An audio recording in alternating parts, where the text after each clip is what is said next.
Good morning and welcome to Black Mental Health Matters. Joining me today are Dr. Candence Willett and Dr. Camille Adams. Jones. Dr. Yes, welcome to Black Mental Health Matters. Okay, what I'm going to do, I'm going to ask Dr. Camille to introduce herself to the audience, let them know who you are, where you are, and your area of expertise. Well, good people. I'm Dr. Camille Adams Jones, most well known as Mrs. Doc Jones. And I thank you for having me here. I'm a native New Yorker, so I speak kind of fast, so keep up with me. Currently, I'm residing outside of the Washington, D.C. area, and it's a pleasure to be here. I'm a psychotherapist, a behavior scientist, and an advocate for wellness. I encompass working with whether it be from the workplace, an employee assistance program, or whether it be from working with the family to mitigate a break in the structure via separation or divorce. Mental health matters in all aspects, and I work to optimize that conversation because it's a necessary and needed one, especially at this moment in time. And Good, Dr. Candence. good morning, everyone. I'm Candace Willett, and I am originally from Memphis, Tennessee, and I currently live in the Washington, D.C. area. Been here for 10 years. I actually came here via the Navy. I'm retired from the Navy. Hoorah. So my actual background, it actually started in wellness and health systems, to be exact. And then I kind of moved into the health equity space, behavioral health space. So I still do love the whole body health approach. But I also think that more so now, equity in behavior health is needed all around to be in that space of whole body health. So my background is pretty much health equity, health education, and strategic planning when we move into those spaces to implement. Awesome. Okay, ladies, today, as you said, we're going to be discussing diversity and not diversity, but equity in the mental health care programs around the US and I guess most likely around the world. So I'm going to ask you to tell me a bit about equity from your standpoint, where you stand. What is your definition of equity? So you want to take that question first? So I can go ahead and take it first. So I think what I'm seeing, it seems like people are conflating equity and equality, right? And they're used interchangeably, which in fact they are not. Equity, in the simplest words I can put is, you have a 5'5" person and a 6'2" person looking trying to look over a fence, right? And instead of giving them all the same step stool, you give them the step stool that they need to look over the fence to have a clear line to the other side. And so you just don't give everyone the same type of step stool. You give everyone a customized step stool to make sure that they have the tools that they need to succeed for their overall well-being. I like that approach. I never thought of that, a customized approach to how you distribute whatever is you're distributing. I like that. Dr. Yeah, Camille. I do too. What a dynamic definition of it. And I will take it a step further. Of my definition of equity is removing the fence. It's erasure of those barriers that prevent or can withhold or stall the aspect of equity. Everybody is going to start from a different goal line. And it's about removing all those barriers in the way that give me just the slightest chance of being able to catch up or being able to optimize the road ahead. And often That customization is what's absolutely needed. It's the tailoring, because my journey may be different from yours, Sonia. It's definitely going to be different from Candace's, and it's definitely going to be different from a male. It's definitely going to be different from our Asian counterparts, our indigenous people counterparts. So what are the barriers from those communities that are in play that we need to tailor destruction and erasure of, so that equity is sort of equity can be even the sense of, even a notion of being able to achieve. And as long as we continue to have stopping points, as long as we continue to have systematic pinpoints that prevent us from having those blocks to be able to stand up to see over the fence, then our road ahead should be erasure of that fence. Absolutely. I And like that. just, Yeah. Go I'm ahead, sorry. Dr. Candace. No, I was just going to say, when Nick, when he was brought into the conversation about, diversity, equity, inclusion, we have to also realize that when we are trying to give that equity to the patient, we have to make sure that behind the scenes, our providers are providing that space to give that equity, and the tools and the resources they need, also the mindset, in order to provide that equity for all patients. Correct. And there's a big divide in that, because there's a lack of cultural competency to understand what communities are in need of. For Right. those of you in the Western part of the world, in the United States, we have a huge case going on right now with a family whose child has been basically kidnapped by our CPS system for having a home birth. And it's here in the United States, well, actually globally, we have an issue with maternal mental health, with maternal health. And so, as an African American woman, mother of three, having been there, that is a scenario you can walk into, and there's a high possibility that you will not walk out of. So when there's some cultural competency on the healthcare side of that, of understanding the dynamics of that family, of understanding their posture and how they want to proceed with delivering and having birth, there has to be an understanding of that. But because there seems to be some divide in understanding that, this child has been taken away from this family and still not yet returned. And I think at this point, this child's maybe about 14 days old. And then on the other side of the mental health aspect, we are dealing with a lack of understanding, education, and awareness in some aspects. And then I will say there's an intentional lack of understanding and awareness when it comes to how we address mental health. And when there is a breach in mental health, your behavior can be erratic. Your behavior can look criminalistic, but that does not necessarily mean that is your intended posture.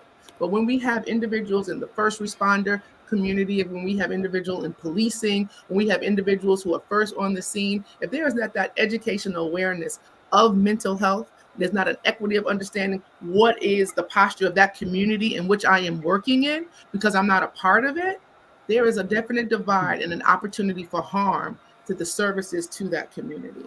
And I think that plays into what you were saying, Candace, when it comes to this diversity and equity aspect. It's so under attack right now. Yes. It's so under attack.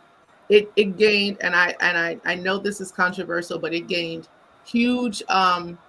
It gained a huge platform in the era of George Floyd. Yes, it did. And now that quote unquote that guilt is pulling back in a sense, or this weaponization of the word woke is on the platform, diversity, inclusion, and equity, opportunities, positions, roles in companies. Now we're seeing the erasure of performative allyship. So we need to be mindful. We may have to pivot from this notion of DEI work and start to call it something else, because when the other side is playing checkers, it's important that we are playing chess. So and to meet those goals. But Candace, great display on that equity aspect. I totally agree with you. Absolutely. Wow. Dr. Camille, that's a lot to unpack. And I agree with her. I'm in the Caribbean, and some of those things that you're speaking of, like maternal mental health, what is that? I mean, I have 3 children, and this is the first time I've heard someone talk about maternal mental health. Yes. What is that? I know I'm digressing a bit from, well, maybe not, but what is that? It's okay. Dr. Willett, do you want to take me, or do you want me to take it on? So go ahead. Oh, I'm just going to say that so we already, as people of color, Black women, we already have a high maternal mortality rate, right? And so when you have all of these challenges when it comes to delivery and infancy and infant mortality, the postpartum, during your pregnancy, you're having some trauma issues, even after your pregnancy. And so you start having these issues with your mental health because of the trauma that you have been through during your pregnancy, from, the pre, the during, and the post.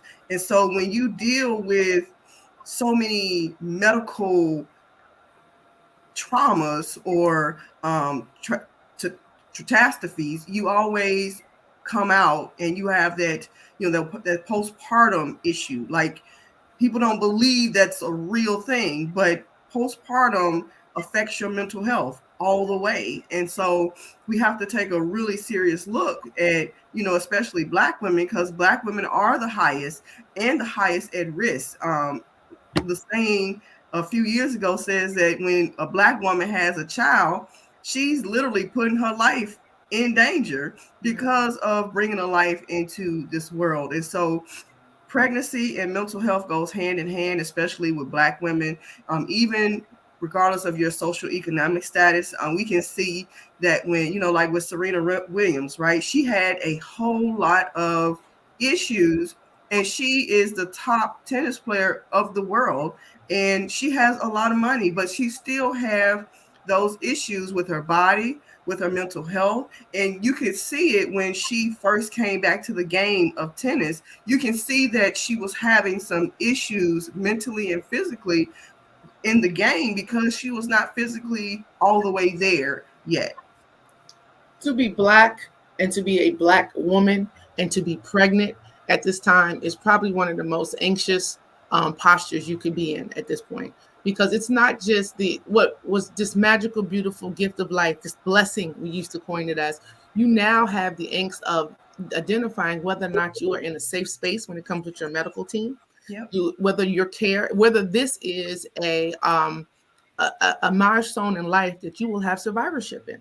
And a lot of that comes with the dynamics of feeling like our pain is not equitable to others' pain. So when we complain of pain, it's not taken as seriously. There is this notion that the Black body can withstand more than our counterparts, that for some reason that we are an inhuman species that does not equate the same thing of, when I hurt, you hurt, my hurt equals your hurt. My hurt, I may have a tolerance to, but that tolerance mindset has helped decrease equity in healthcare when it comes to pain management in the Black community. And that's not just with Black women and giving birth, but that's also with Black males, with Black children, and knowing whether or not you have advocacy in healthcare facilities that you visit and healthcare teams and professionals that you embrace, which is why, and when we talk about maternal mental health, that maternal mental health is, I want to nurture, I want to produce, I want to be a mommy. There was a time when the highest risk for a pregnant woman was murder, when we had the domestic violence aspect. So we had that angst. Now the highest is surviving. Like she talked about Serena Williams, she had a blood clot. She had a blood clot. And if she did not have high awareness of her body, there was a medical team with all the dollars that she had that was ignoring her commentary of, I do not feel well. And so you have to learn to be an advocate of your own care. But there's so much you can go to, because there's a reliance and a pinpoint on this medical team that you're hoping you're working in partnership for safe harbor. But that's just not the case. And with that becomes an undue weight and burden on the body, the mind, and the spirit, as you were trying to engage in what we call that miracle of birth. But now you are being attacked by all the what ifs that are now going hand in hand, because there is not a high level of equity in our healthcare system, as well as our mental health. The postpartum component, there's that aspect of post-birth depression of, am I going to be a good mommy? I happen to be the mommy of 2 Black boys. So while I look at them, I see that at this point, they're still toddlers. They're cute and cuddly. They are adored and embraced everywhere we go. But they will age, God's willing. And then there's a high possibility that this world will begin to fear them. The cuteness that we see today, now they will see is this someone who's going to attack me? Is this someone who's going to snatch my purse? Is this someone that's going to take my purity from me unwilling? There are so many coins that go into the purse of understanding what it is to produce life in civilization today. And that comes with a mental weight and a barrier. And we don't attack that enough, that conversation enough. So a lot of people pack it in. But I'm still worried. I didn't realize I grew up in New York and home, raised by two parents.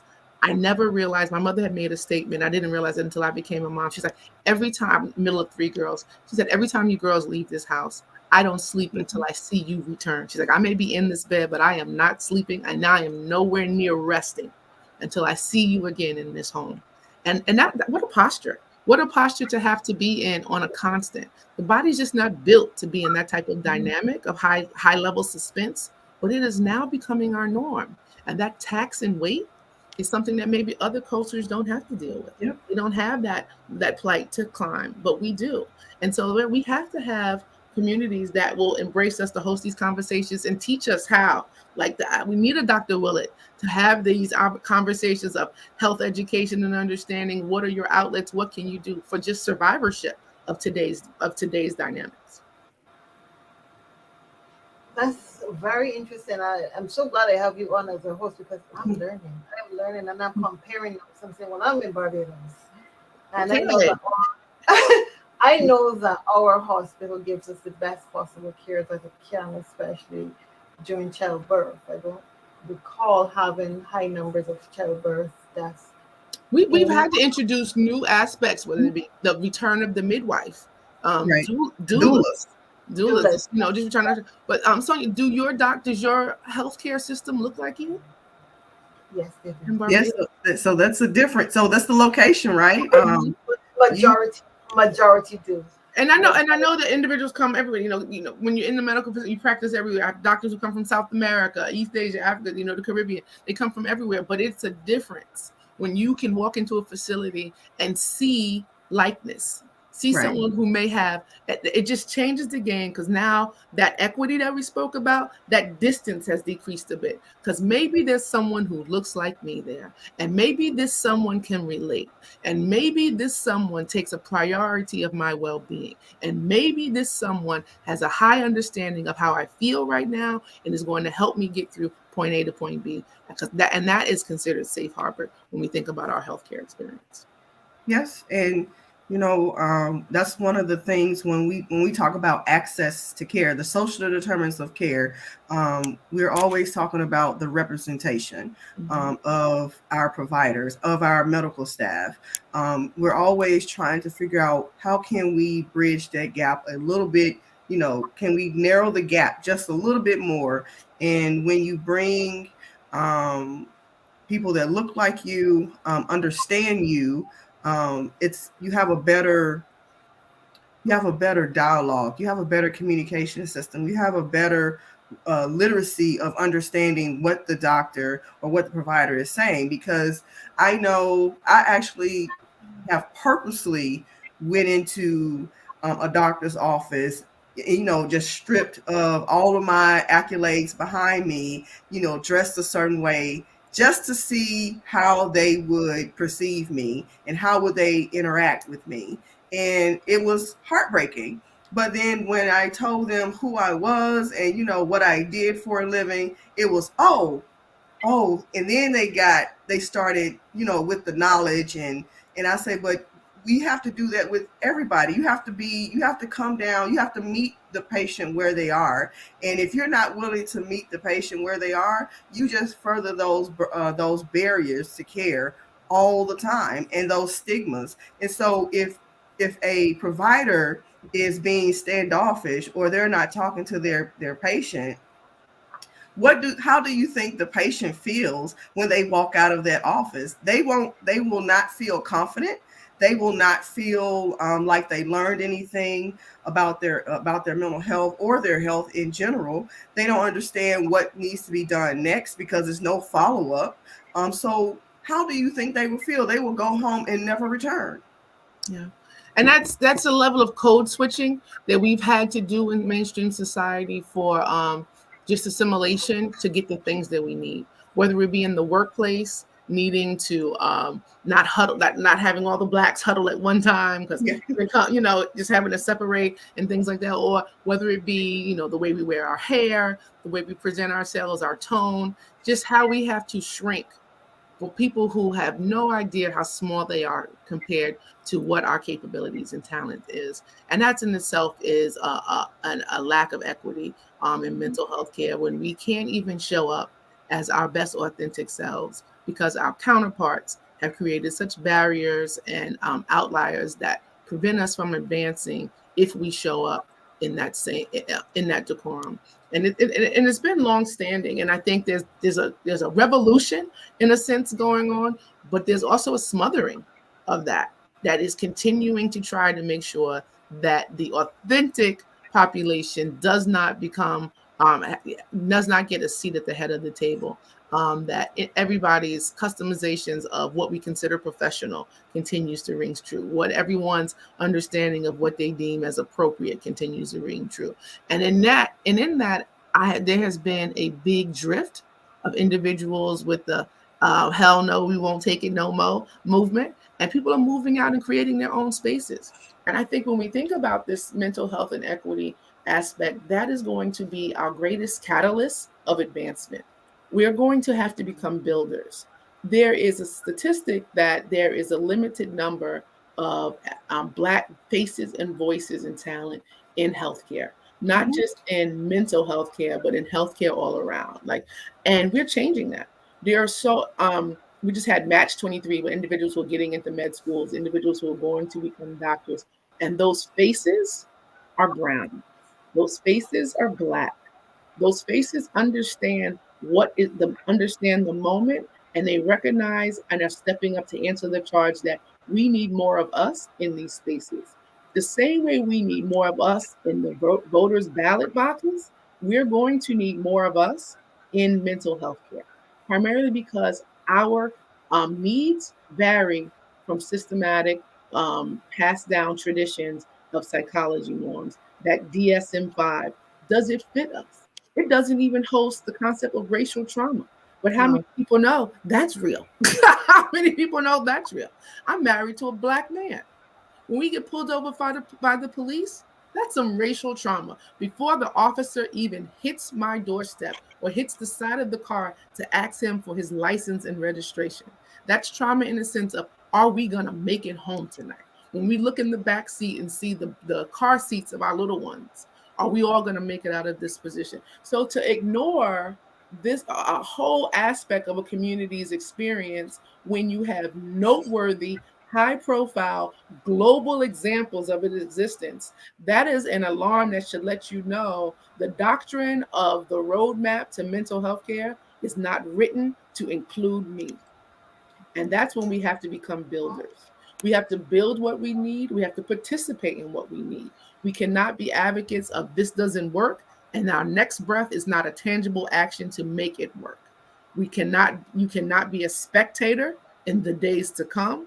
You must participate. This is a all hands on deck call for change. No matter what aspect of healthcare you're involved in, no matter where you stand or where you are seated, it is important that you are active in this moment. And I just want to add to that, like the barriers, right? The barriers to, why, and you named a lot, like racial trauma, to the quality of behavioral health needs, right? Or the services, the treatment.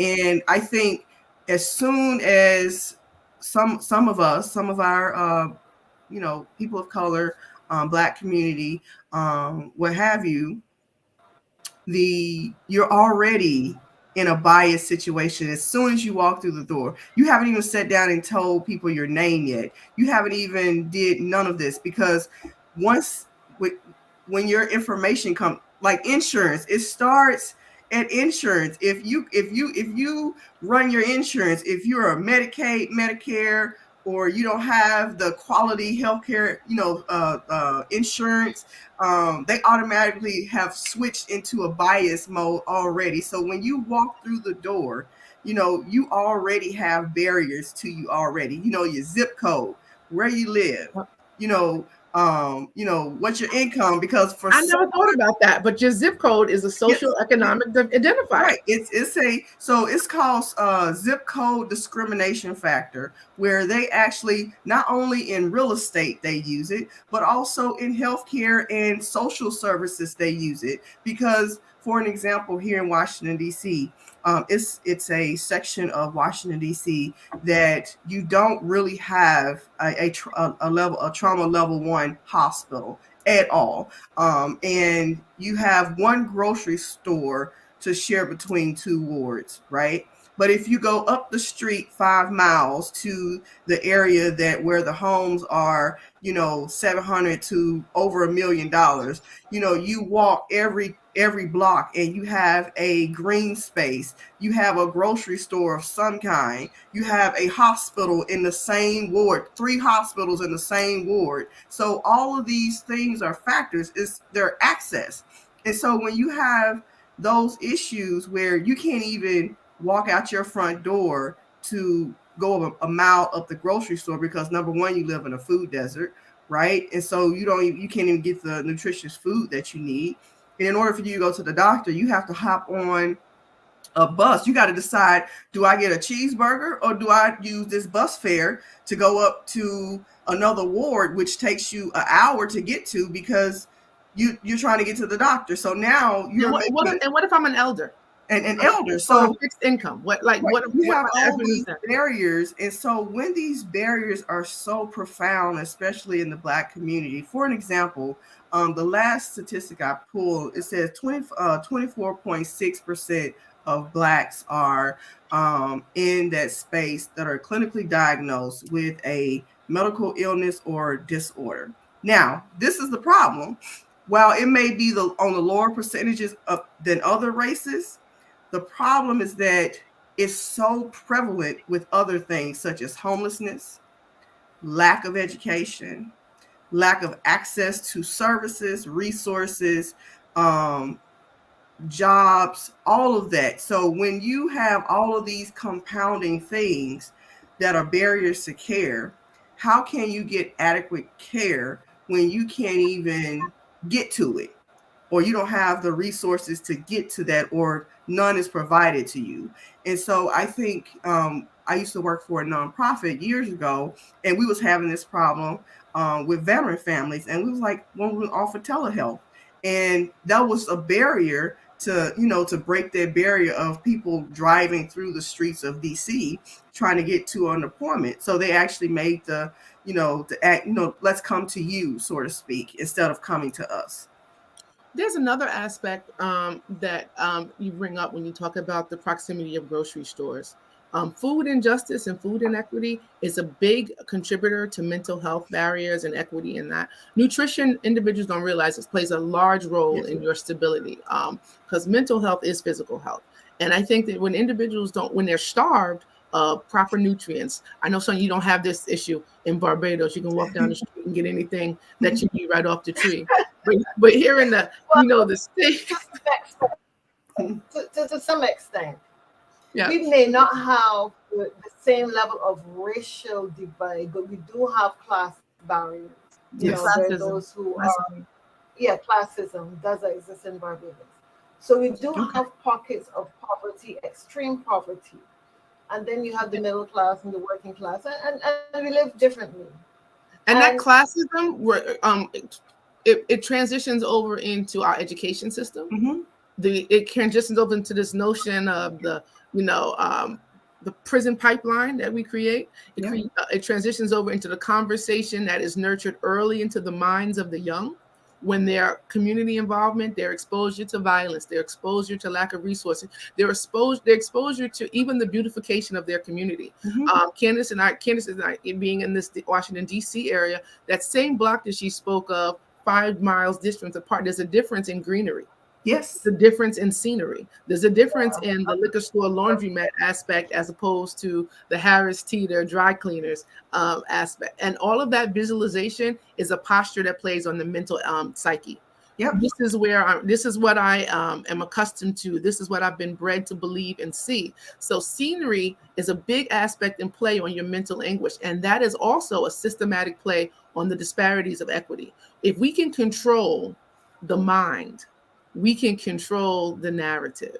If we can control the narrative, we can control the race. If we can Absolutely. control the race, our superior seat that we have held on to for over 400 years still can be cemented in some aspect. And you have to understand that if we start to chip away, that goes back to Candace's initial definition of equity. If we start to chip away at that fence, everybody is posturing on, treat me equally, treat me equally. And we need to switch to the mindset of give me an equal opportunity. Right. Give me an equal opportunity. Let's remove those fences, that fence. Let's remove that barrier. But it comes in so many different forms because, and I don't say that to say that the man is the enemy. We have internal barriers as well. There are so many generational traumas that exist. And this is a generation that is showing us they are comfortable being authors. They are comfortable rewriting the script. Their family may have 19 chapters, but they said that harm, that lack of wellness, that those change and confines of being able to host well-being, we're going to rewrite that. We're going to change that. There's so many first gen, and it may not be first gen college grads, but it's first gen entrepreneurs. It's first gen homeowners. This is the time where there's so many people saying, that doesn't sound right. That doesn't feel right. That doesn't seem like it should be right. And we're rewriting the narrative. And I know people get on this current generation, the millennial generation, which I happen to be a part of, as well as this Gen Z group, that, this era of, Tulum, happy hours and vacation. This generation understands the health equity importance of rest, relaxation, and respite. They are out there. They are vacationing. They have a passport. Okay. And it's important because I don't think individuals realize we can't, like I know my parents' generation was get a job, stay at it for 40 years, retire, have 3 more years of life. And that is the expectancy. This generation now is retiring early. They're entrepreneurs. They have a laptop. They're working on the beach. They're comfortable with exercise. They are embracing science in the sense of what fuels my body, what fuels my mind, what fuels my spirit. They are taking time for self. And I think that's a pattern that we really need to grab onto instead of criticizing and demonizing. Well said, Dr. Camille. What I'm going to say is that you've answered question 2 that I had for you and question 10 to some extent, which dealt with the barriers, and question 10 dealt with the percentage of Black persons working in the mental health field. Because from my research, I came up with 80.9% of mental health professionals as being Caucasian. And from where I stand, we all experience different cultural lifestyles. We have different cultural lifestyles. And to go to another person, a person who does not look like you, who does not understand where you're truly coming from, must present some challenges. And I question, if we have such a high percentage of Caucasians working in the field of mental wellness, should they be educated to work with their Black counterparts, of their Black clients? Should they be given that education where they understand the culture behind it, not just the culture in terms of how they behave socially, but spiritually? Should they be educated in that as well? Because from my understanding, a lot of the books that were written, a lot of psychological books that were written from particular biases that suggest that Black people are totally different to Caucasian people. And should be treated differently, should be treated more or less as subhuman. So I will say this. In order for you, first of all, let's remove the equity in healthcare, mental health, right? We first have to address the systematic racism and the what we call the nonchalant privilege and power that many people know that they have. Now, when I say that, when you are privileged, some people look at it as a bad thing. And sometimes you have to use your privilege for power, right? And so when you use your privilege for power, so if you know that you're in a privilege um, category, you have to take your privilege and turn it into power. And when I say power, that means taking the trainings, taking those, actually, being an ally to, wanting to, treat many patients of many different backgrounds. So that means getting that cultural competency, getting that, really understanding what DEI means, understanding where people come from.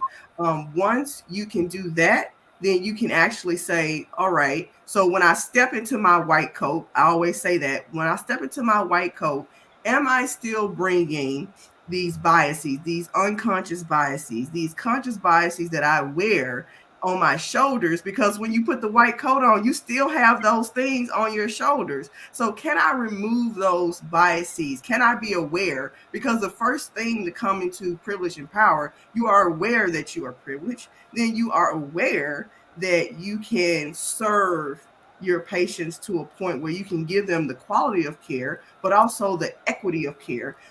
Just because I get care doesn't mean it's quality, or if it's going to be sustainable for my overall well-being. So in order for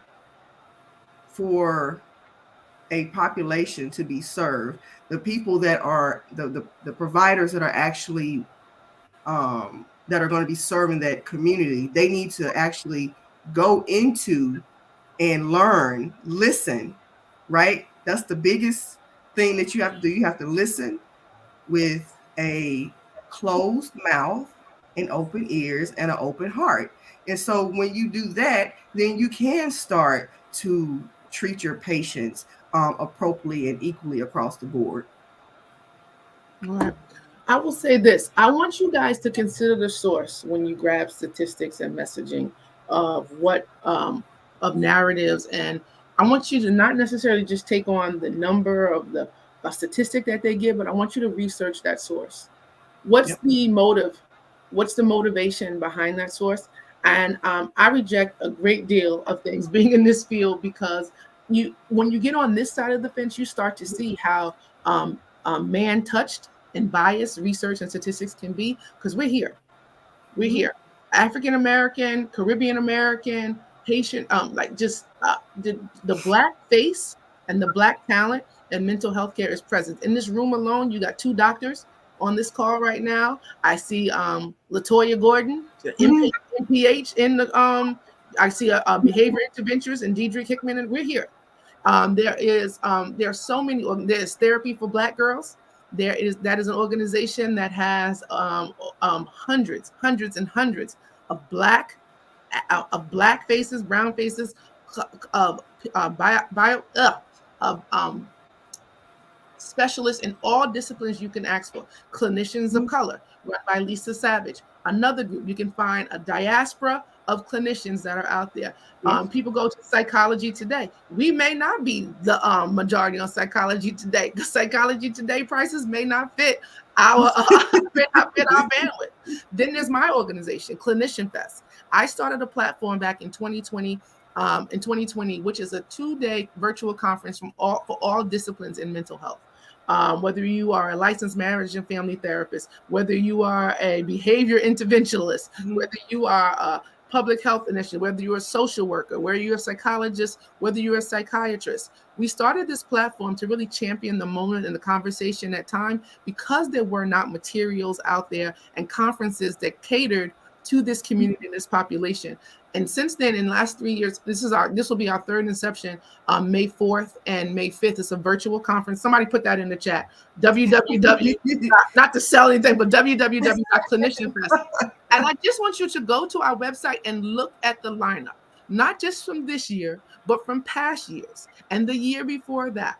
There is a platform that showcases we are here. We are here, and it's important that you participate in these type of conferences, in these type of gatherings, in these communals, because there is a concept out there that we do not exist. We are plentiful.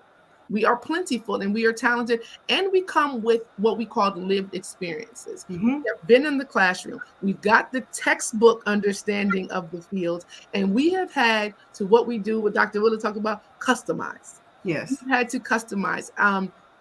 Whether we have an ecotherapist aspect of, last year we had a young lady, Nicole Jackson. She was utilizing nature in the form of bird watching with Black women Mm-hmm. for a normalization of rest and peace and disconnect.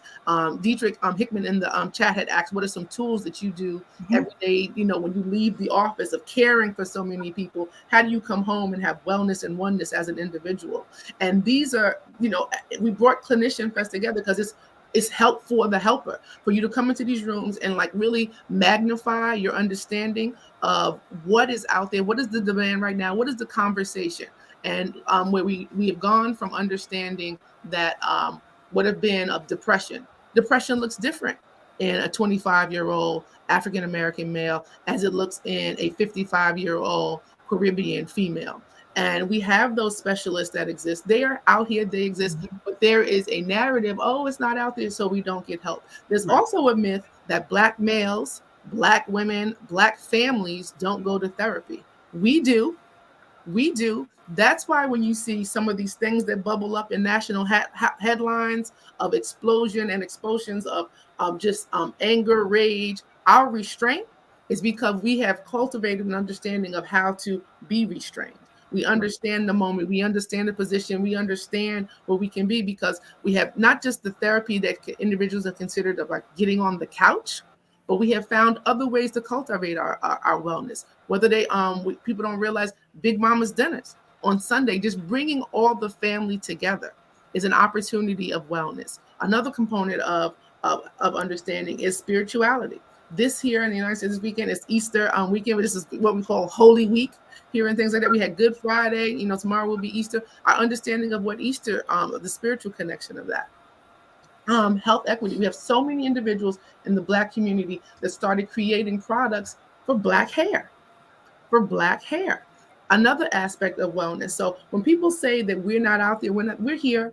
You just, sometimes you gotta push some things to the side to find us. We may not be the first name that comes up when you Google, but be specific about your search. Black female, Black male, Hispanic woman, Hispanic male, LGBTQ, like whatever it is that you are looking for, be specific and intentional about your search, because we're here. If you're in the chat box right now and you're here, you offer some services, throw your website in there, throw your handle in there. It's important that we share and we navigate and network with each other. So I may need someone, I may need a health equity strategic planner I now know Dr. Willett, who lives down the street. So that's an email, that's a phone call that I shoot off to say, hey sis, I remember you from this and this and this, and I have this going on. And we partner. And also, but try to do it in a way that's not considered slavery.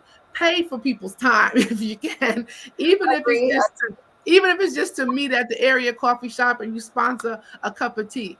When you tell someone you want to pick their brain, recognize the resources that have gone in for that brain to be picked, and try to make sure that's an equitable exchange. And don't be afraid if you don't have financial resources to barter. Our people built the train of bartering, trading goods for the things that we need. And we have to learn to do that in this community to really magnify the care that's needed at the moment.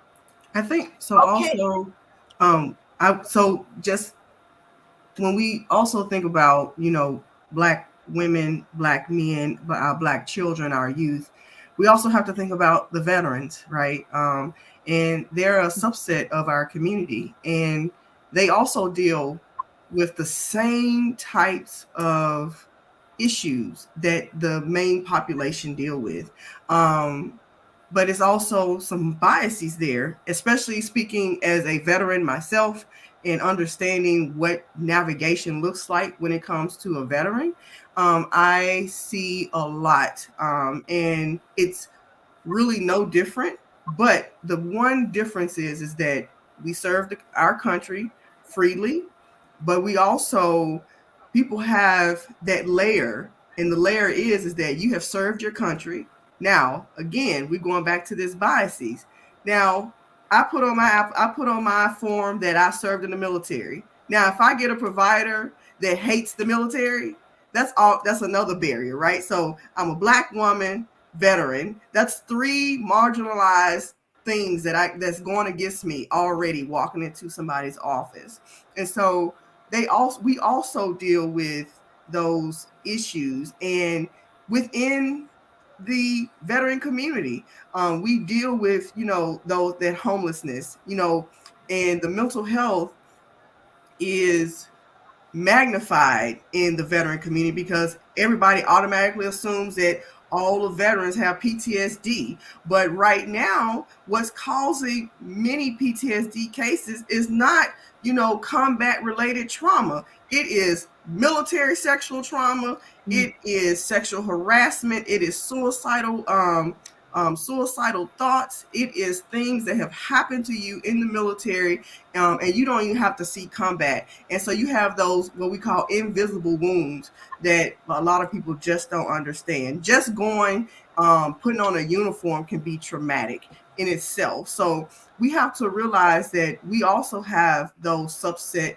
of problems. I won't say problems, but barriers to care. And so, every year, it seems like every year there's a report, not just one, not just two, not just three, that comes out that talks about barriers to care for Black veterans, women veterans. It's always talking about a barrier to care. And every year, the Armed Forces Committee always passing some bill, some act, some to deal with healthcare, because it's still got a long way to go. And so we have to be cognizant of that piece. And then the assumptions that the public may have about, you serve in the military, you automatically get care. That is not 100% true. And so you have a lot of veterans that are on the street. They're homeless. They are underemployed. They lack education. Due to or incarcerated. So the incarcerated veteran population has risen in the last few years because once you transition, step out of a uniform, that period, that 18 months after you step out of a uniform, you are in a space where you just don't have the withal to understand what's happening. You have been serving in the military for so long that you don't understand that things are not, you're in that bubble that we call the military bubble, where you got a uniform, you get a uniform, you can get fed, and they tell you where to sleep. When you get out the military, you don't have that support anymore. So now you have to go out and find resources, and you got to dig, and you got to ask people for things. And we already know veterans, we have an ego problem, and we don't want to ask people for things. So just getting those barriers decreased so we can get the care that we need. Okay, thank you so much. I want to share some of the comments from Facebook. Latoya Gordon says she lives in one of the poorest, and transportation is a barrier to getting to the clinic. That's a real issue, because if you can't get there, then maybe there's a call to have your health provider come to you, and if the health provider is based on transportation as well, so getting that is based on transportation as well, then that's what is happening. That transportation aspect is a big barrier, which is why there's so many of us out advocating for the continuation of telehealth. But I will tell people there are times when you need to see someone, a clinician, a physician needs to touch you and things like that. So that's when community partnerships come into play. We have one of the greatest things we saw from this pandemic was the leveraging of internal resources in the community. When there was this tone that quote unquote help was not coming. She speaks about being from Mississippi. I think about 2005 with Katrina, when the levees broke. It was community that saved community. It was individuals who had cars. It was individuals who had boats. It was individuals who had the means that were getting people from that air, from New Orleans to Houston to surrounding cities, to surrounding cities and neighborhoods to safe harbor. And it, as the National Guard showed, as different things shows, community was already at action.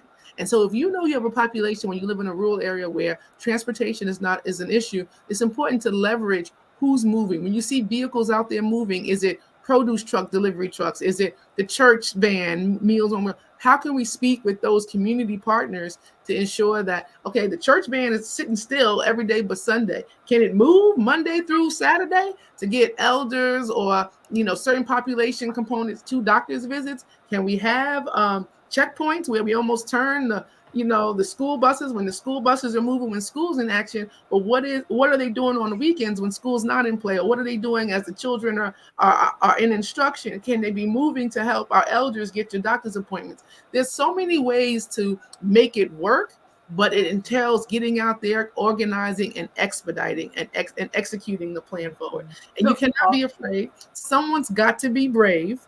That is a big one. You cannot be a spectator, stand in the line complaining about what's going on. Somebody's got to go to the front of the line and get an understanding of why it's not moving. So I will say, Latoya, she brought up when she said she was from Mississippi, I started thinking about, we have to think about the history of Mississippi. Like, I'm from Tennessee, it's just right below us, right? And in Mississippi, on the scale, is the poorest state in the country, right? So what that means is that Mississippi does lack the resources and the tools for their residents to get adequate care, quality care of any kind in the healthcare system. And so I think sometimes if you, and the location, like, I can think of 2 or 3 little towns in Mississippi right off the top of my head, and they have nothing, like literally nothing. And a lot of people in Mississippi, especially if you stay in that northern part of Mississippi, they have to come to Memphis or South Haven. South Haven is probably one of, outside of Jacksonville and Biloxi, is probably one of the most populated areas in Mississippi. And so people have to drive for hours to get to some type of resource. So just imagine taking your finger and putting it in the middle of Mississippi. That means you may have to go all the way to Jackson, or you may have to go all the way to South Haven and sometimes Memphis to get your resources. And so just imagine driving 3 hours or 2 hours to get resources. And speak about churches, you may have a church, but the church van is a cousin of the pastor. He uses the van Monday through Saturday for his side business, but on Sunday he picks up members to go to church. So we have to, yes, we can leverage our community services, but sometimes those community partners don't even have the tools and the resources to do what is needed to get everybody where they need to go. Okay, thank you so much for that.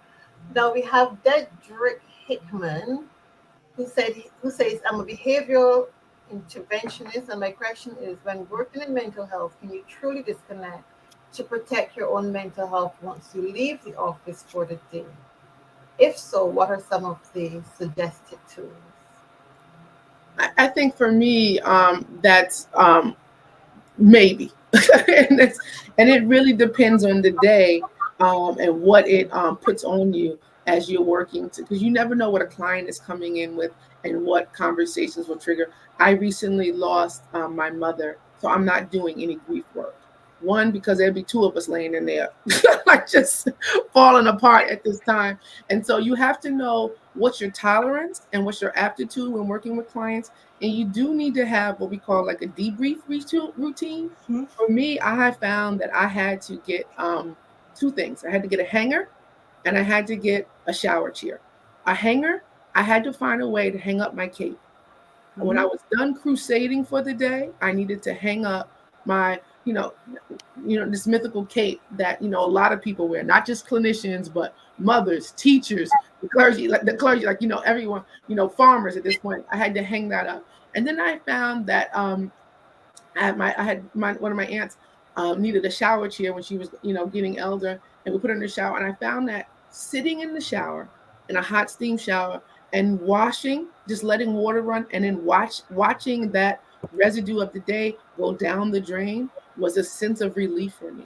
But everybody has to have their own practice, their own opportunity. I seek out opportunities for high heavy intake of vitamin D. I look for all kind of ways to make sure that I have an escape. I'm a foodie, and I learn culture and understanding through people's food and their cuisine. I think you go through so much by sitting down and sharing a meal with someone. But Dedrick, you have to realize what you have to start mapping out what works for you. The onset of adult coloring books has been a tremendous lifesaver.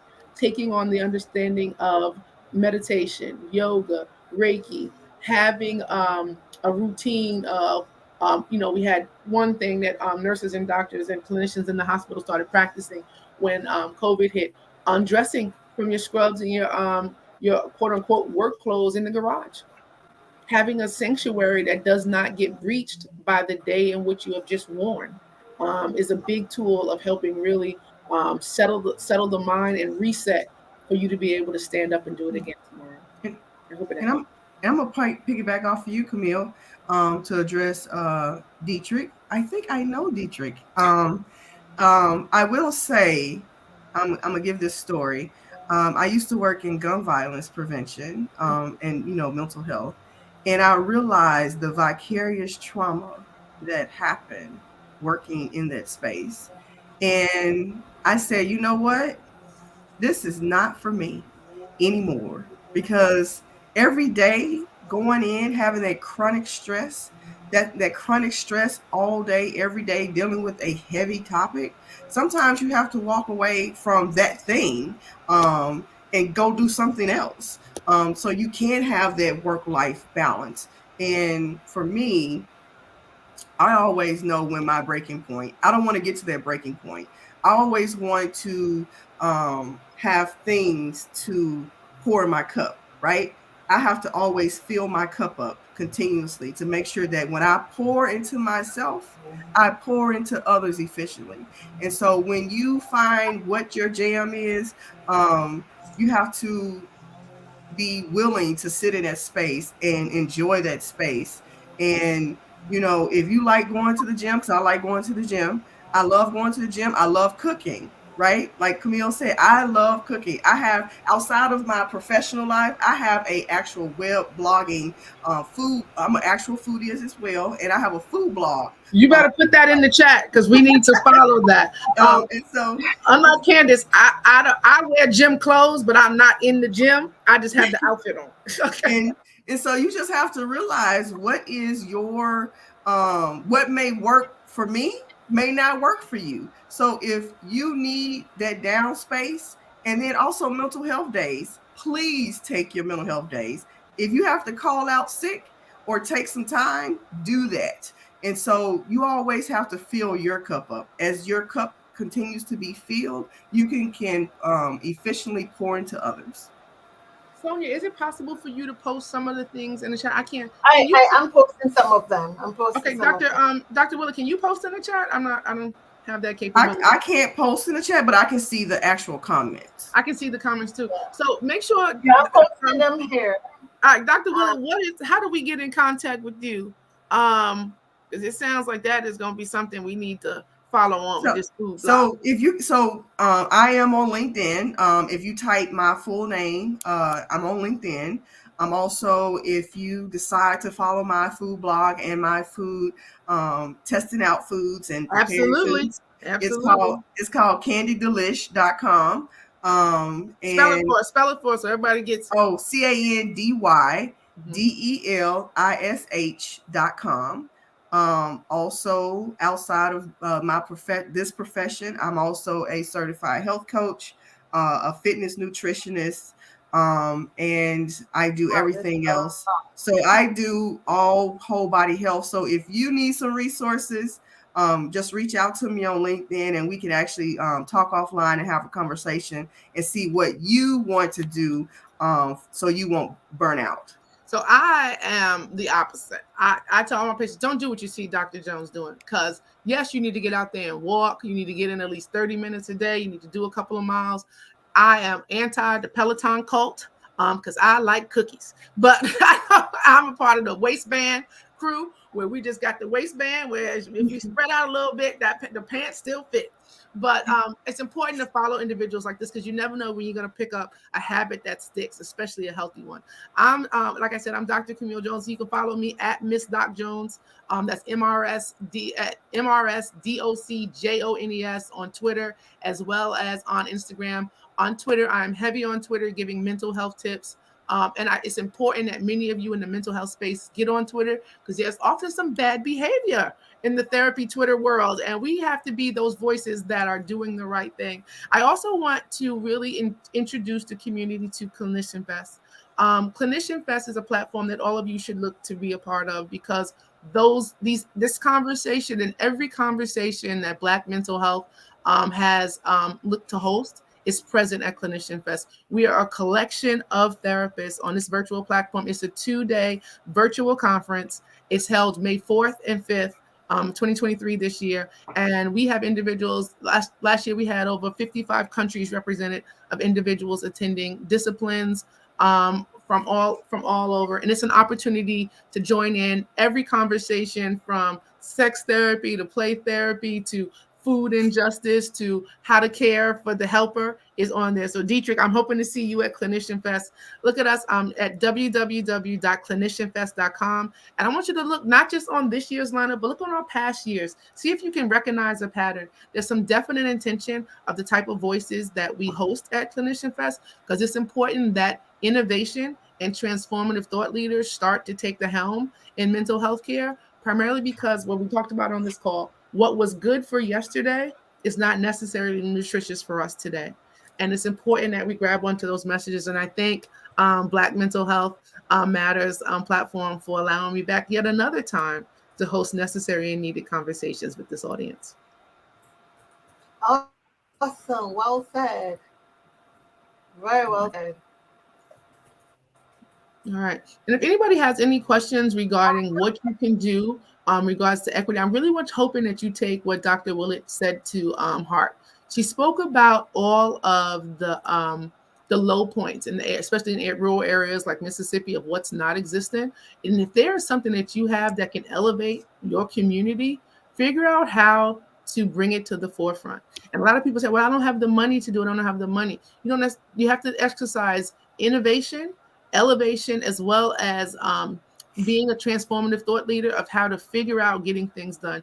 And I will tell you this one, those with the least of resources are the most dynamic when it comes to creativity. If you look at some of these videos of individuals in rural areas in different countries that have low things, they have just taken scraps and created excellence. We live, if those of us here in the Western part of the world, our resource bucket runneth over. And it's about tackling what's out there and making use of what you have and being intentional about changing the dynamics of what you know needs to be changed. Like I said, this world is in need of the brave and our community is in need of builders. What you do not see, have an opportunity to go out and create. If you're looking for something and you cannot find it, that's usually your signal to become a builder. Well said, Dr. Camille. Dr. Candace, are there any last words you want to leave with our audience? I will just say, we have to work together. We cannot work in silos anymore because we see where, it's going. We have to come together as a united front to make sure that we are heard. We have a voice, and we have to also make sure that we're taking care of ourselves individually, because when we get out, when we step up to the line, we want to make sure that our voices are strong, our intentions are pure, and we're bringing the research and the data and all of our expertise behind it to make sure that everyone has access to care, equality, and even equity. And so we have to make sure that we are doing all the things that we need to do in our communities across the world, because it's not just happening here in the United States. So we have to be on a united front. Once we're on the united front, that's a force to work with. Absolutely. Sonia, what would you say has been your biggest takeaway from this conversation today? Other than the fact that you have not yet extended an invitation to Barbados to either one of us. I'm going to say my biggest takeaway today is how you ladies just went straight into answering all the questions that I had without me having to ask one or maybe one or two questions. I just got the ball rolling and y'all just played ball. And I love that. I must say that for me, my biggest takeaway is that I know nothing about equity in the healthcare system because I live in a bubble. I live in paradise. I live in a place that, I mean, as you were speaking, all I kept thinking is, boy, I'm so fortunate. I live in Barbados. And we do have classism, but we don't have the same issues that you have to that level. I know from experience that, yes, there is stigma around mental health issues. But one of the things that still exists in Barbados today is family support. That's a big thing here still, family support. There is, however, not enough information at the grassroots level about mental health issues. So yesterday, I was very shocked to hear someone say, he was a former police officer say, you know, when you're mad, and that's a madman, and you can't do anything for a mad person. And his implication was that if you have a mental challenge, there's no recovery for you. That's it. And sometimes it is very challenging to share with people what you know to be the truth, that you can recover from any illness, whether it be physical, whether it be mental. And it brought home the fact that we need to have this show go further than it is going. We need to really get out there and teach people about well-being, not just for the physical body, but for the emotional body, the psychological, and my pet area, the spiritual. Yep. That is very important. And I heard Dr. Camille talk about that earlier, the physical and the mental. Everything needs to come together so that you find true wellness. And true wellness can only happen when we take care of each other, when we become mindful of how we are treating the people that we meet. Are we being equitable with everyone, or are we bringing our personal biases and our judgments, like my zip code is different to your zip code, so that makes me better. Yeah. And I think that is one of the main things you'll find in Barbados too, where we don't have a zip code, but we have a postal code where my address can make me feel that I'm superior to another person based on where they live. And I'm very grateful for my training as a spiritual practitioner that tells me, don't take your biases and your prejudices and your judgments when you're dealing with your clients. Just meet them where they are. And I heard you say this to Dr. Candace.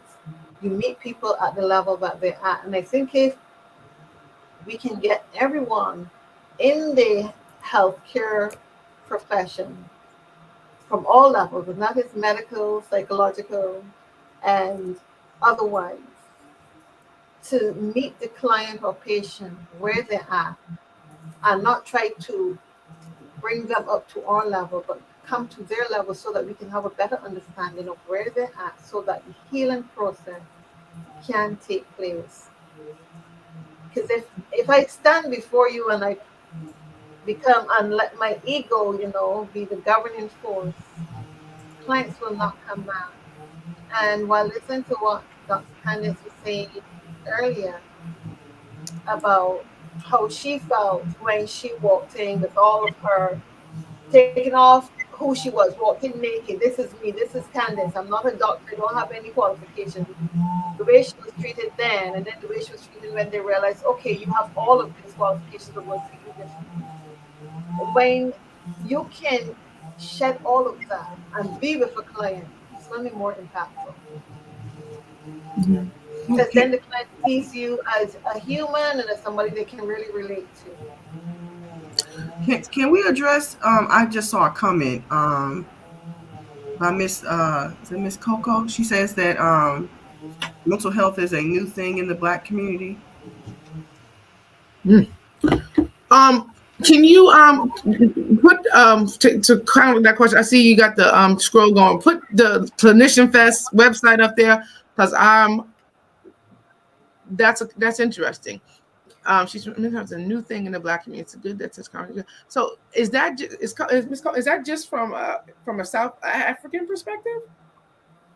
Because mental anguish, despair, that is like the mantra in the Black community, and we are working to erase that myth there. So, but I will give her this. There Oh, is it's him. I'm sorry. It's Mister. I'm Is that sorry. Mister? Oh, Okay. is It's it Mister. Joseph? No. It's a guy. It Yeah. is. It is currently a it is now becoming a more common conversation where there was a host of pray it away or a scripture to highlight what you're going through and to push forward. But now that the conversation is being had, I think awareness is heightening. I think understanding is heightening. I think we are doing well with sort of dismantling some of the stigma that's been connected with saying I'm not okay. Understanding I spent a large part of my career with the Department of Navy as well, Candace, and there was a time in that community where it wasn't okay to say you weren't okay, Because especially you'll get benched. You'll yeah, get you especially if you wanted to be promoted, right. especially if you wanted a career in the military community. But then we had ships that would leave, and there was never a time where a ship came back with everybody it left with, No. whether that be from suicide, individuals jumping across, just a number of things. And so, and that's not to say necessarily that's the Black community, but there are but I say that to say even that community has changed their conversation. From a Okay. context of South Africa, I think that's cultural and Hmm. traditional, where I'm hoping that that's changing. There's a lot of new emerging mental health practitioners coming out of the African continent. Gotcha. I got to say, been very pleased to see Nigeria coming to the scene, be able to, it seems like Ghana had been there. Egypt, just even the Asian community, them stepping up and realizing that mental health is a thing. And so the status quo around the world is really evolving, and it does take times for different communities to catch on. And then there's some things that some communities have no desire to latch on to Right. the Western world is doing. And sometimes that's a very good thing. I look at my sister here in the Caribbean. They have not adapted to being comfortable with seeing individuals in despair. The community comes together Hmm. with each other, even knowing that classism exists. Yes, I will go to my big house on the hill, but I won't ride by you and see you starving and not lend out a Right. piece of bread. And that's not the norm everywhere. Like I am a native of New York. When you see individuals laying on the street, when you see individuals in despair, the goal is you will continue on your journey. You're walking by them, moving on. You can see somebody in a medical crisis, but you're not going up to them because one, you don't know if they're going to hurt you, don't know, but you've been conditioned to move along. Here, and it's just the different aspects of where you sit in the world, of how the world is responding right now. That these types of Kevin, I agree. I think what he's saying is these type of conversations, but it's important that you guys, if you don't hear these conversations being had, but they're necessary and needed, make sure you're having them, and make sure you're having them at tables that are comfortable responding to the conversation and not just quote unquote sweeping it under the rug. We get a lot of times of just, grin and bear it, or don't make a fuss, don't make noise behind that. That's not today. That's not the era that's coming in front of us.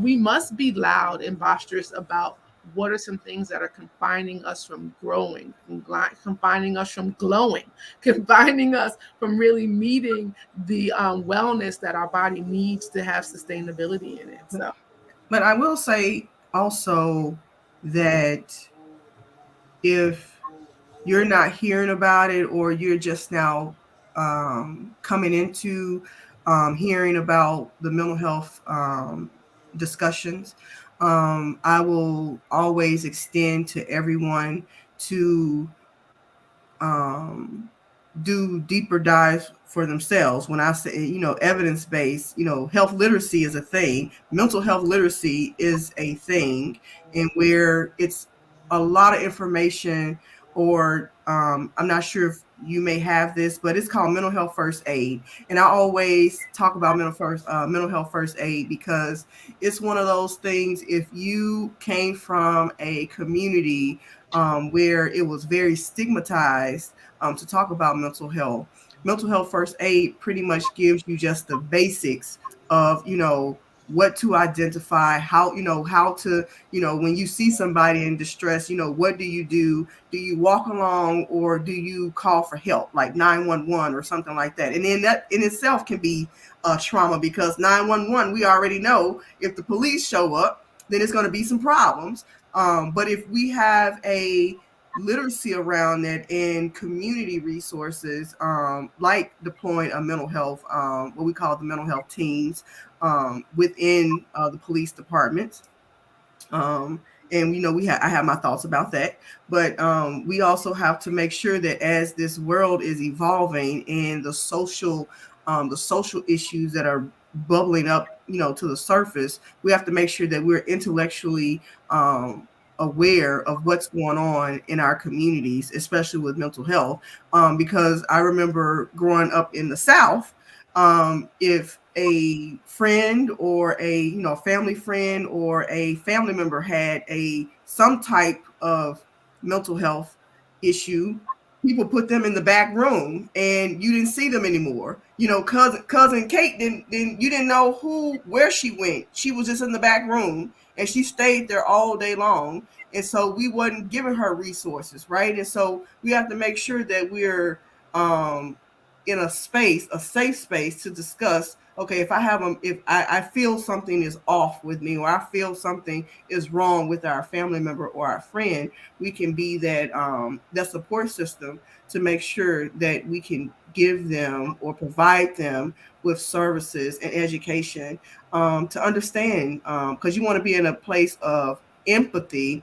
And unfortunately, now many people with mental health, especially in our community, we still have that stigma of apathy, like you don't care, what's going on. So we want to make sure that we transform from apathy to empathy, and not sympathy. Well said, well said. Well, ladies, we have gone past our hour. This was such an awesome conversation. And looking back, I don't think an hour is enough time to unpack all of this information, to really get it out there to the persons who need to hear, who need to know. I'm going to put up one last comment, because I think that Coco has something Yeah. important to say. This is a big one. He says, I personally know a lot of people who are in despair. They know about mental health, but they don't have the courage to attend the sessions or any other mental health assessment. The government has even made these facilities available for free for people. Oh my goodness, I wish we had that kind of trend going on here, but people don't use them, especially the men. The culture created here is that a man, if he consult a mental health practitioner, is weak, and an attitude of helping will varnish sooner. And it's that's important, because there is that's also tactical. There is a component of the strong black males being attacked at this time, and the biggest avenue to attack the community is to take down their strongest attributes, which in our traditional mindset is the black male. And so if you it's so I think there has to be other ways of tackling the mental health aspect, whether it be community coming together to watch the games, fellas only, fellowshipping, whether it be retreats of sports related, or um, building related DIY components of things that, or, we have this thing called cigars and cocktails and conversation where we bring gentlemen together. And you would be surprised what it does for the mental health psyche of a male, just to have community to be able to lean on and speak on. And it's not necessarily like the therapeutic aspect, but it's a therapeutic aspect of somebody, of a professional being there and going back and forth with you with treatment goals. But it is an outlet, and it's something. And sometimes you have to create these spaces. We do so well when we can advertise a party coming up or a fundraiser, different things like that. And we have to do the same thing with advertising, like, wellness fest or clinician fest, or, something where, food lovers will bring people together by food. Food is a big gathering tool and resource. And if you have a festival of foods from all around the world, people come, and you'd be surprised how many people communicate and come together. That could be life-saving. Bring someone out of the house that's been like stuck in their house and want to go out, but they're out now at a community event, they're fellowshipping. That does well for the physical health care. I will say there are some dangers with social media, but social media has done a great job of giving people access to pointers. Now, I will say, do not follow everything that you hear and see on social media. I will say that Twitter and Instagram cannot be your personalized therapist. The same way as you can't believe everything that, med.com and Wikipedia say about what you should do to treat heart failure and things like that. So you have to pick and choose, but there's some good things out there. And it's okay. And I think social media gives us an opportunity to be anonymous, and seeking out someone who's, maybe got a blog, maybe got a platform, and just posing a question of, hey, I'm going through this. What are your thoughts on this? And it's not that they're there to curate a cure for you, but it's giving you some type of outlet or understanding to bounce something off of someone. So the way that communication has opened up the world's access to everyone, that there really is no excuse to feel like I don't know where to get that. I don't know where to find that. From YouTube videos teaching you how to whiten your teeth naturally to Twitter giving you out health feeds, and TikTok, just, when we're in the house teaching you how to move when, the gyms were not open. Rescue is out there, but you have to be intentional of wanting to find it and grab onto it. Right. And yes, what what I would like to say is that there's also this platform gives you access to lots of mental health care providers, and that is Black Mental Health Matters. Yes. And I would invite people to, just visit the website. You have the information for Dr. Camille Adams Jones. You have information for Dr. Candace Willett. And there have been awesome guests here. They have been so good that I have been silent a lot, which is good, because I really learned a lot today in terms of mental health, wellness, and equity. There are things that I don't experience in Barbados, and maybe it could be that I'm very sheltered, but to hear their perspective of what is happening in the USA as it relates to mental health and equity for Black people of color really means a lot to me. It means that I have a lot more to learn, and I have a work to do in my own community in terms of raising that awareness, getting people to that place where they seek out mental wellness. They go to people without feeling, you know what, if I go to see someone, I'm going to be labeled for life. It's a place of healing. And I think it's the best place to start the healing. Because when that's right, everything else will be okay. And that's my opinion. When the mind is right, it must be okay. I would like to thank you both, Dr. Candace and Dr. Camille, for being here. Wealth of information. I would love us to do this again. I'll only come back if we can do it from Barbados. If that's the plan, anytime you need. That's blackmail. That's blackmail. And in here, Barbados, we do that very well. We don't pander to that. No, if you want to come to Barbados, just say when. Just say when. I will gladly. This is carnival season too, so hey. Okay, this may not be. I may come and not come back, so maybe I'll come this month. Maybe later in the summertime. Well, I don't know if we still have the welcome stamp going where you can spend the whole year here, but we had that during active COVID. But I can look into that. If your work is virtual, you can come for a whole year, and you don't need a work permit for that. They will give you a welcome stamp. You find a nice. Now you can drop that into the. Yeah, drop that into the. Now, did you hear that? 1 year in Barbados. That's a great stress reliever. Yep. Yeah, it is. It is. There are lots of things you can do just to relax. And one of the most refreshing things to do is just lie on the warm sand. And when you've had enough of that, you go into the water and you go back you to just the rub sand, it in back now. to the water. Yeah, it is. It is nice, and the food is great. What else is there to do in Barbados? There are lots of things to do in Barbados. We have a great culture here. And if you come join the next couple of months, starting around June to be exact, you'll get exposed to our crop over season when the calypso tents start up and you get all that nice music and lots of fun. Lots of fun. It is a cool conch place. salad and just salad, cornwall and let's all go. things Barbados. Yes, and it is great for your children too. Your children will love it here. If you have young children, the island, in my opinion, is a very safe place for families. I actually may take you up on that. If I make it to Barbados, I will totally look you up, Sonia. And because we're looking for some place to go in July. I just, I know it's hot, but I need some place where I can go where I can get that vitamin D, but also come in for a little air conditioner. So,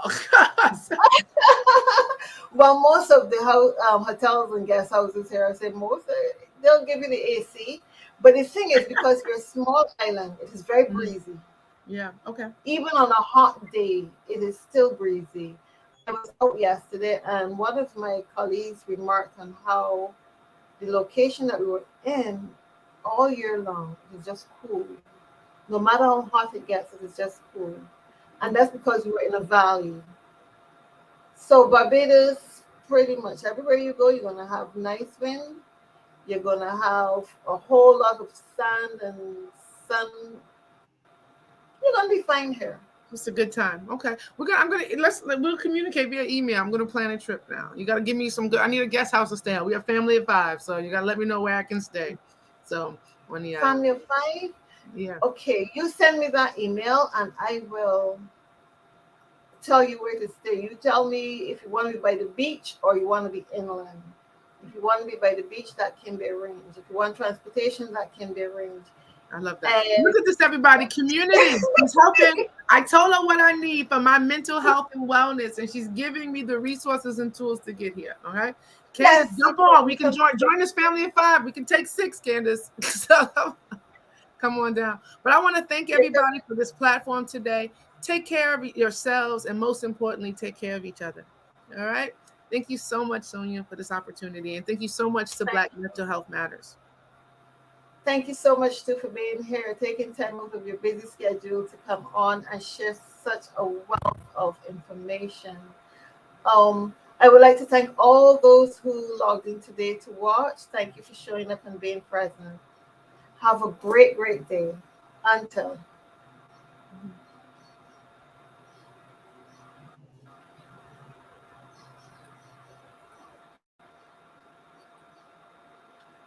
Wow. That was awesome. That was awesome. Are we off?